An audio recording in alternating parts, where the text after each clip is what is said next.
इसके आगे महाकवि भूषण महाराज शिवाजी की वीरता का और पराक्रमता का वर्णन करते हुए आगे कहते हैं, इस प्रकार तुलना कर रहे हैं काफी प्रतिमान देते हुए कि किस प्रकार उनका आधिपत्य संपूर्ण पृथ्वी पर विद्यमान है।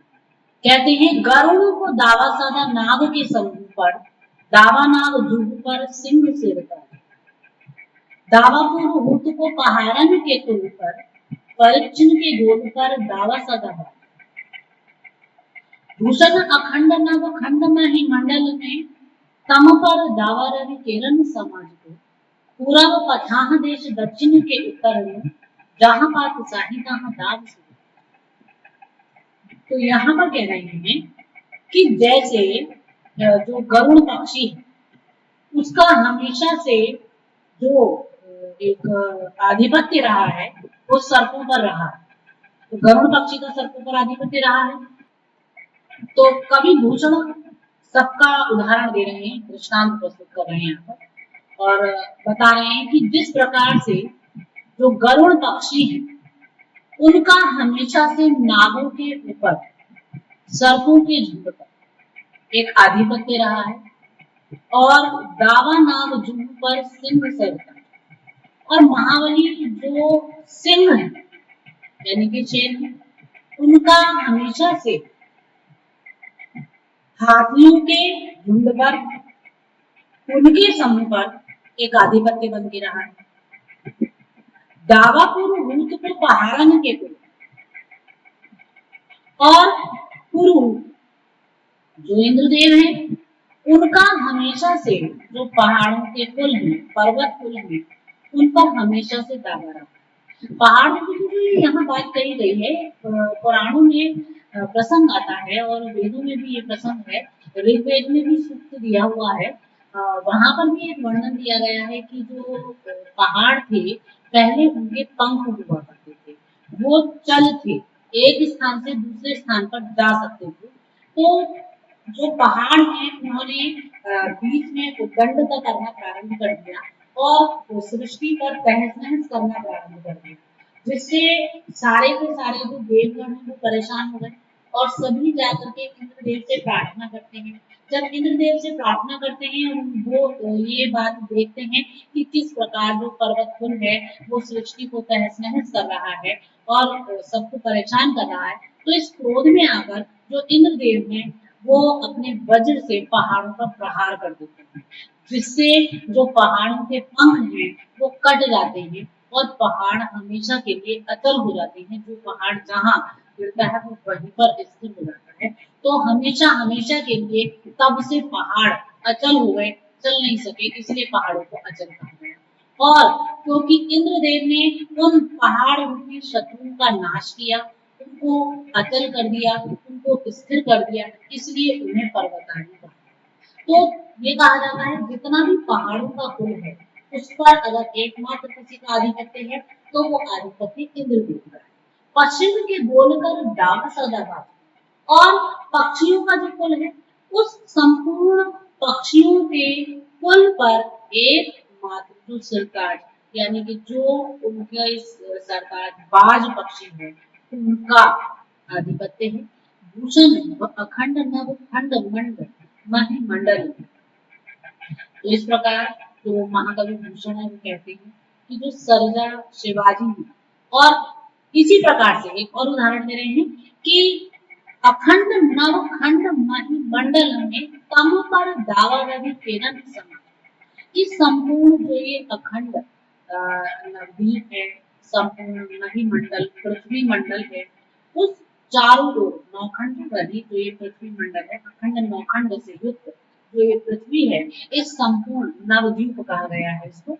तो नवद्वीपों वाली जो ये पृथ्वी है, इस पृथ्वी पर और इस पृथ्वी पर फैला हुआ जो चारों अंधकार है, जो संपूर्ण अंधकार है, उस अंधकार पर रवि किरण समाज को डाला, जो सूर्य देव है उन सूर्य देव की किरणों का चारों ओर आधिपत्य है। पूरब पछाह देश दक्षिण से उत्तर में।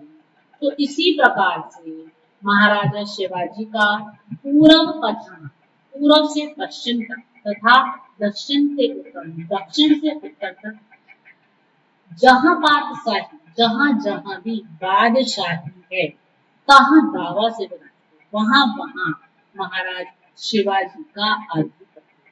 तो यहाँ कवि ने जो इनके आधिपत्य की चर्चा की है शिवाजी पे, वो इस रूप में कर दी है कि संपूर्ण पृथ्वी पर उन्हीं का एकमात्र आधिपत्य है।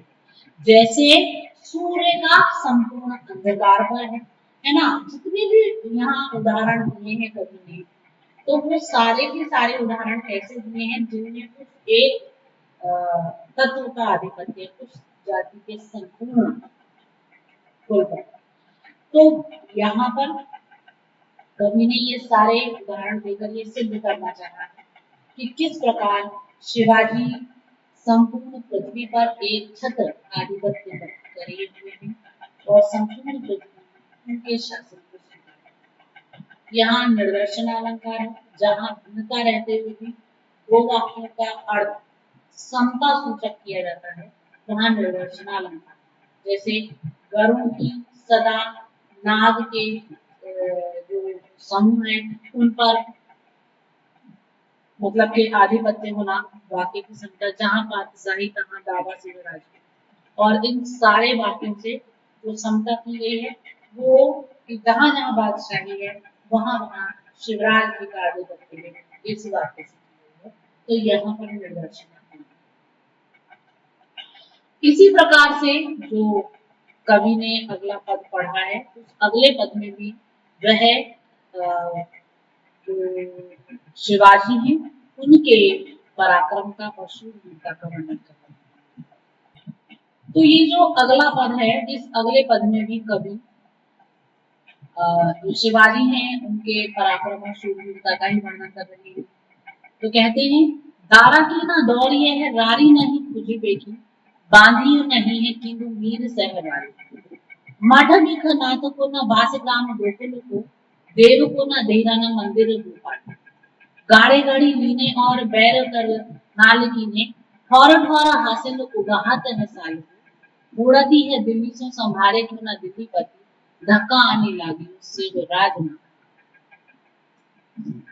तो यहाँ पर एक और बात भी है कि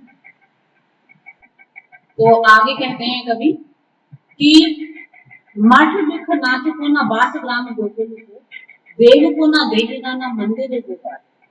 गाड़ी गाड़ी लीने और बैरे कर नाल कीने, ठौर ठौर हासिल उगाहत है साल। उड़ती है दिल्ली से संभारे कोई न दिल्ली पति, धक्का आने लागे शिव राज महाकाल।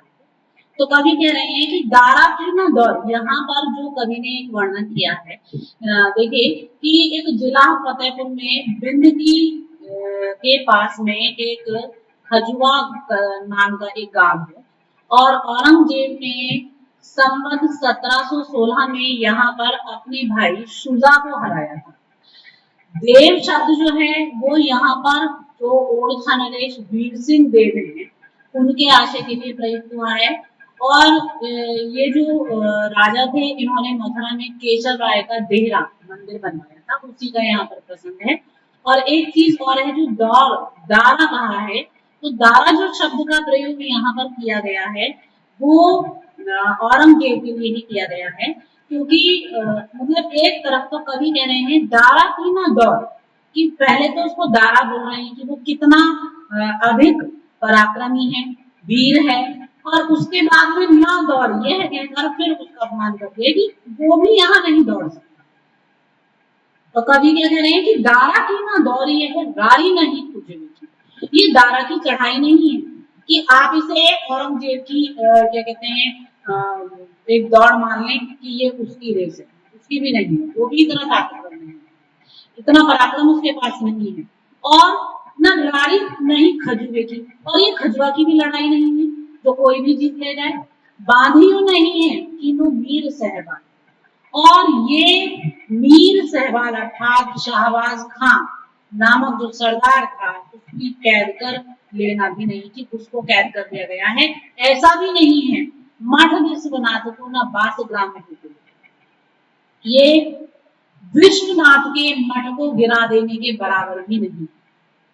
बास ग्राम गोकुल, और ना ही यह गोकुल में अड्डा जमा लेना है कि हमने अपना आधिपत्य जमा लिया है तो हम यहाँ पर भी अपना आधिपत्य जमा लेंगे, इतना सरल भी नहीं है। आगे कहते हैं कि गाढ़े गाढ़े लीने और बैरो कर लान की है।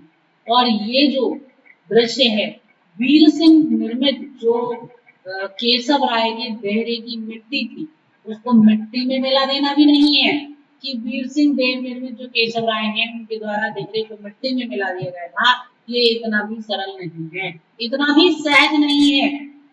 तो आगे कहते हैं कि ठौर ठौर हासिल उगाहत है सारी, कि ये तो बड़े बड़े किलों को जीतकर दुश्मनों को कत्ल करता है तथा सालाना खिराज देता है। ये वो शिवाजी जो कि बैरी कतलान की ने, जो बड़े बड़े जो दुष्ट हैं वीर योद्धा हैं उनको मारता चला जाता है और सालाना जो कहना चाहिए कर है उसको एक एक जगह से हासिल कर बूढ़ती है दिल्ली से संभारे क्यों ना दिल्ली पति। अरे आज उसके डर से ये दिल्ली चलो, देखो दिल्ली अब डूबने वाली है, औरंगजेब की तरफ इशारा है, कह रहे औरंगजेब देखो ये दिल्ली जो है ये डूबने वाली है, अर्थात इसका सर्वनाश होने वाला है, संभाल के बने तो अभी भी संभाल लो, क्यों?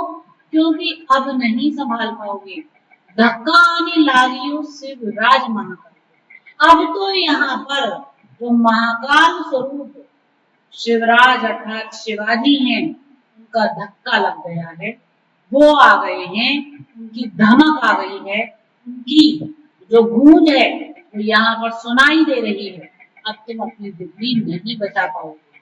तो यहाँ पर जो भी उदाहरण कवि ने दिए हैं, जितने भी बड़े बड़े सूरमाओं के जिन्होंने पराजय देखी, जिन्होंने विजय देखी, उन सबका ये वर्णन किया है कि